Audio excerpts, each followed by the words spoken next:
Bienvenue dans ce nouveau numéro de Saga avec aujourd'hui encore des histoires surprenantes, des destins de stars. Salut Clara. Salut Stéphane, ravi de vous retrouver pour cette nouvelle saga consacrée aux enfants stars. Elles sont chanteuses, actrices et ont commencé leur carrière à l'âge où généralement on doit encore aller à l'école. Elles vivent encore aujourd'hui une vie hors du commun. Oui, mais le plus difficile, Clara, quand on commence jeune, très jeune, c'est de rester au top le plus longtemps possible. Et là, c'est un peu plus compliqué. Vous allez voir d'ailleurs que certaines tentent de revenir sur le devant de la scène et ce n'est pas toujours évident. Nous allons vous raconter le destin de 4 célébrités qui ne regrettent rien. Saga vous emmène au pays des enfants stars. Voici le sommaire.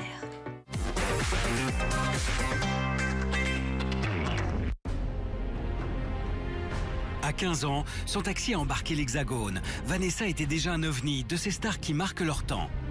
Elle a un truc que les autres n'ont pas et qu'il ne faut surtout pas comparer parce que la personnalité, c'est quand on arrête les comparaisons. Or, on ne la compare pas à quelqu'un d'autre. Vanessa Paradis, c'est Vanessa Paradis. Et ça, c'est pour moi les critères essentiels de la réussite. Vanessa, l'icône française numéro 1, a tout connu. La gloire, les sifflets, le grand amour. Aujourd'hui, la saga vous propose un document unique à la gloire de Vanessa, Fleur de Paradis. Elle me rend heureux. Elle me rend plus heureux que n'importe qui. Son visage ne vous dit pas grand-chose de prime abord, mais vous la connaissez tous. Pendant près d'une décennie, Alison Argrim a incarné Nellie Olson, la méchante dans La petite maison dans la prairie. Vous avez tous une Nellie Olson dans votre vie. Une personne qui vous rend dingue, que vous ne supportez pas. Une fillette qu'on adore détester. Pourtant, derrière le masque, Alison est une femme drôle, douce et tendre qui a surmonté l'insupportable. En exclusivité, elle raconte pour la saga comment le rôle de Nellie a sauvé sa vie. Nellie Olson m'a sauvé la vie. Ça paraît absurde, mais c'est vrai. Elle a embrassé la gloire comme d'autres rentrent en 6e. Britney était l'enfant chéri de l'Amérique, le canon bambin made in USA. Et puis tout a basculé. Au début, c'est dingue.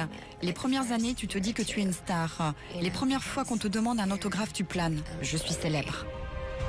Aujourd'hui, et après des années de doute, la Womanizer est de retour. L'occasion pour la saga de dresser son portrait à coups d'images exclusives, de tubes imparables et de répliques cultes.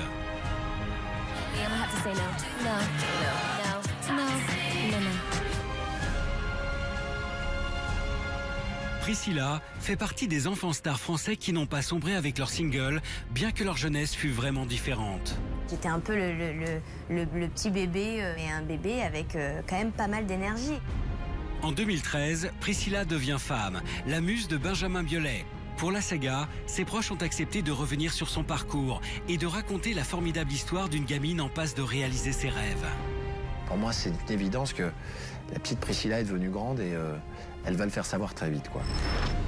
Vanessa Paradis, divine idole. Alison Argrim, le destin de Nellie Olson. Britney Spears, enfin femme. Et Priscilla, une femme enfant. C'est le sommaire de la saga cette semaine. Et c'est tout de suite. Mais débutons par le parcours exceptionnel d'une icône. Elle incarne la réussite à la française. Nous allons parler de la très belle